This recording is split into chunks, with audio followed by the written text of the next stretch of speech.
This is Sarnia, Lambton today for Thursday, November 20th. Good evening, I'm Marlon Gomez. We're starting off the show on location at the Oil Museum in Oil Springs, and we're here to talk about the upcoming holiday open house and how they're kicking off the fun holidays. And joining me now is Christina Sydorko, the Educational Program Coordinator, talk to us about all the things that are happening here that you can do tomorrow. So, Christina, how are you doing? I'm doing great today. It's happy to have you all here with us, and we can't wait to host everybody for the holiday open house here at the Oil Museum of Canada, just outside of Oil Springs. It's very nice. And let's talk about, because we conveniently set up here behind this display because you're going to be making candles. Can you tell us about that? We are going to be making candles. We'll be making candles out of white paraffin wax, which is historically important to the area here because one of the oldest oil companies is Imperial Oil. And just after they started refining the raw crude oil harvested in Oil Springs and Petrolia into kerosene, they also opened up a candle wax plant where they made candle wax. So they are historically significant in the paraffin wax production for Canada. And in this display case you can see behind me, we have a wax elephant from 1893 that was sent by Imperial Oil to the World's Fair in Chicago. And you can make candles in a couple different ways. You can hand dip candles, which is what we're going to be doing here tomorrow at the Oil Museum of Canada, or you can mold candles.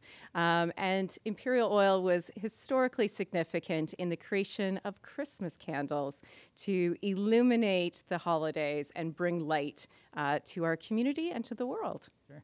And then you'll be doing Christmas cards as well that are very unique as well. Yes, we're going to be making a lot of Victorian traditional crafts as well as some modern crafts. So we're going to be making pinprick cards, which are textured and very elegant. We'll be making candles, and we'll have some couple modern crafts for kids, such as paper angels. You can make a gnome, because everybody loves hanging with their gnomies. And we will be making reindeer bird feeders. Actually, that kids can then put up and the whole thing? Hang them out. Actually, they'll be filled with birdseed and natural products. So on Christmas Eve, you can throw the birdseed out to attract some reindeer to your house.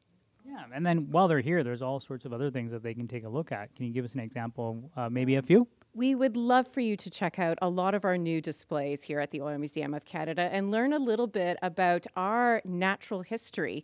So what is the history of oil and why is it here? It's literally oozing out of the ground just in front of the museum. So you can come and check out our historical displays about people that worked in this area and why this industry still persists in our area, providing many jobs for many of the people that work in our community. Yeah, and this is you have a lot of things in this building. Maybe for anyone that's interested, just beyond just the displays, I'm just curious to see so many things. What's the biggest challenge of running this place? One of the biggest challenges is deciding which stories get told. There are so many wonderful stories, whether that be about the international drillers or that be about those people that pioneered the industry here in 1858, about the first commercial oil well, or about those people that then migrated from Oil Springs to Petrolia and how they set up an industry just 12 kilometers down the road. And how did that impact the social life, the economic conditions, and the environmental conditions of our community that then resulted in a sustainable industry that currently exists.